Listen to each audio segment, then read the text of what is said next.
Now that we have successfully mounted our disk image, we can start exploring it. So we need to understand the artifacts that are available to us for our analysis. And once we have identified those, we can create a triage collection, which is essentially an export of a subset of the files on this image that we can then use for our analysis. So this is oftentimes really practical because we might not always be able to move or ship an entire disk image because of size restrictions or because of time limitations. So sometimes it's just quicker to extract a triage collection of a particular system and then start investigating it when you know what to look for. So a triage collection will help us to keep the forensically relevant files on our forensic workstation. So we will save those here, and without the need to copy the entire VHD onto the system or to just interact with the VHD through the mounted share here, we can just continue working on the forensic workstation without interacting with the VHD, which resides on our host system. So here we have our image loaded, and we can now see that this is the root structure of the Windows drive. And when we go to View and Hidden Items, we can see that besides one more folder, which is Program Data, there's not really much that we can see here. It's a very basic Windows structure with some of the typical files and folders, but some of them are custom, like the Atomic Red Team is definitely something that we've created as part of the attack earlier. However, there's not much we can see here, and there's still a lot underneath the tip of this iceberg. So we can go into the address bar and type in CMD to just improve this view a little bit. Now, Windows Explorer again is hiding a lot of files in front of us here. We can now type in dir to show the directory and would see the same thing. But if we type in dir and then \A, we can see that there's already a little bit more that this is showing us. You can see there's a $recycle bin folder or directory. There is some boot information. There is also a page file and a swap file.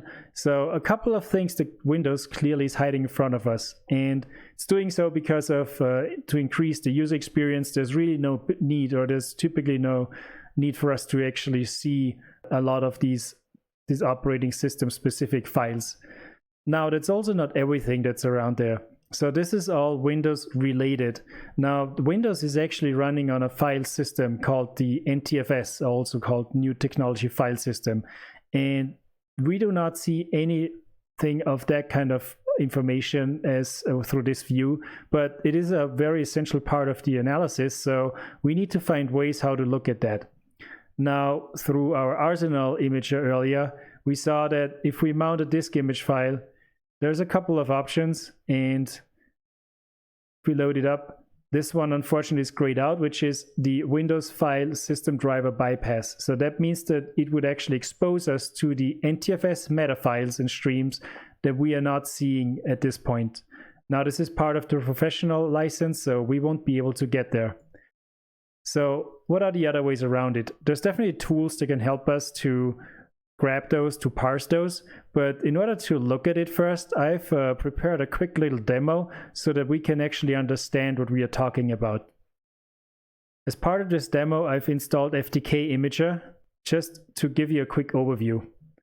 I've loaded up the logical drive E, and you can see in the root we have a whole lot more. So if we compare the Windows output in the Windows Explorer with our output of the FTK Imager, you can see it's not just a few folders that Windows is showing us, there's a whole lot more. So it starts with the $extend folder, and then there's a number of $sign files that are all related to the NTFS file system.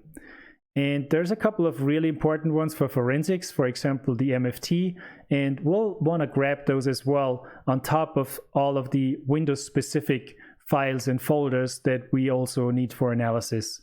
So just to get an idea of what we want to be extracting as part of our triage collection, this is a good view.